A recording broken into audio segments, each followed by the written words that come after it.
Ubutumwa bwiza uko bwanditswe na Luka. Luka yashakishije kumenya iby'ubuzima bwa Yesu, abibajije benshi mu bagendanye nawe mbere, maze aheraho yandikiye inkuru. Inkuru itangirira ruguru mu misozi y'i Yerusalemu, aho abahanuzi ba kera mu Bisirayeli bari baravuze ko Imana ubwayo umunsi umwe izaza gushinga ubwami bwayo mu isi hose. Muri uyu mujyi hari urusengero ruyobowe n'abatambyi, kandi umwe muri bo yitwaga Zakariya. Yarimo akorera mu rusengero ubwo yagiraga ibonekerwa, byamuteye kwikanga. Marayika aramubonekera kandi amubwira ko we n'umugore we bazabyara umwana w'umuhungu. Ibi bisobanuye iki? Umva rero, Zakariya n'umugore we tubwirwa ko bari bashaje cyane, ntabwo bari barabashije kubona urubyaro. Ubundi aha Luka ari kubasanisha na Aburahamu na Sara, abakurambere ba Isirayeli bakomeye, kuko nabo bari bakuze cyane batarashoboye kubyara. Ariko Imana yaje kubaha umwana w'umuhungu Isaka, ari nako inkuru yose ya Isirayeli yatangiye. Ubwo rero Luka arashaka kuvuga ko Imana igiye kongera gukorera ubwoko bwayo ikintu gikomeye nanone. Marayika abwira Zakariya kwita uwo mwana w'umuhungu Yohana. Nuko avuga ko uyu muhungu agiye kuzasohoza isezerano ry'abahanuzi ba kera bavuze kuri Isirayeli, ko umunsi umwe hari umuntu uzaza gutegurira Isirayeli guhura n'Imana yabo, ubwo izagera Yerusalemu kuhategeka. Kubera ko ubu Yerusalemu yari iyobowe n'Abaroma. Yego, by'umwihariko iyobowe n'umugabo witwa Herode, umwami wari igikoresho cy'ubwami bw'Abaroma. Ubwo Abayahudi nta kindi bifuzaga uretse kwigenga no kuyobora mu gihugu cyabo. Aya rero ni amakuru atangaje. Ibintu byose bigiye guhinduka, Imana iri mu nzira, ariko sizahagera ite?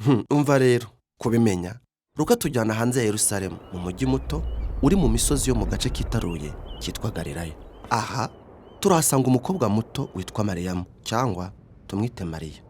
Yari yarasabwe yitegura gushyingira. Nuko marayika abonekera Mariya, amubwira ko agiye kubyara umwana w'umuhungu. Agomba kuzamwita Yesu, mu giheburayo bisobanurwa ngo Uwiteka arakiza, kandi azaba umwami nka Dawidi, azategeka ubwoko bw'Imana iteka ryose. Nuko Mariya arasubiza, ni byiza, none si ibyo bizashoboka bite, kuko ndacyari isugi. Kandi abwirwa ko wa mwuka wera wazanye ubuzima n'umucyo ubikuye mu mwijima mu itangiriro igice cya mbere ugiye kure mu buzima mu nda ye. Imana igiye kwihuza n'inyoko muntu binyuze mu gusamwa no kuvuka kwa Mesiya. Nuko rero Mariya wari umunyacyaro, umwari utazwi, ahinduka uzaba nyina w'umwami. Nibyo rwose, ndetse aririmba indirimbo ivuga uburyo uku guhinduka kw'imibereho ye kugiye kuganisha ku mpinduka zikomeye zigiye kubaho. Binyuze mu mwana wayo, Imana igiye gukura abategetsi ku ntebe zabo z'icyubahiro, izamura abakene n'abicisha bugufi. Igiye guhindura rwose imiterere y'isi yose. Nuko ubwo Mariya yari atwite, we n'umukunzi we Yosefu bagombaga kumanuka i Betelehemu. Hari iteka mu bwami bw'Abaroma bwose ryerekeye imisoro mishya, bityo buri wese yagombaga kujya kwiyandikisha mu mujyi umuryango we ukomokamo. I Betelehemu hari abashyitsi benshi, ntibashobora kubona icyumba bararamo. Ahantu honyine bashoboye kubona umwanya naho amatungo arara. Nuko hafi aho hari abungeri hamwe n'imikumbi yabo, maze marayika arababonekera. Ibyo birumvikana ko byabateye ubwoba, ariko babwirwa kwishima, kuko iryo joro i Betelehemu havutse umukiza.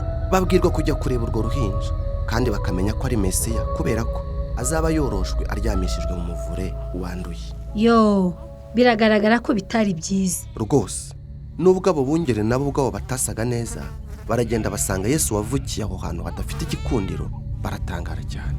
Basubira iwabo bibaza bati, niki kigiye kuba mu isi? Ibi byose ntibimenyerewe. Icyo mvuga nuko niba koko Imana yarije gucungura abo mu isi, ubu si bwo buryo yazamo, kuvukira mu kiraro cy'amatungo ku mwana w'umukobwa w'umwangavu, igahimbazwa n'abashumba batazwi. Nibyo rwose, ndavuga ko ibintu byose mu nkuru ya Luka bidashamaje. Nicyo tuvuga, kuko yerekana uburyo ubwami bw'Imana bwerekanwe bwa mbere aha hantu habi mu bakene, kubera ko Yesu yazanywe no kugira ngo ageze agakiza ku bari mu isi mu buryo butari busanzwe.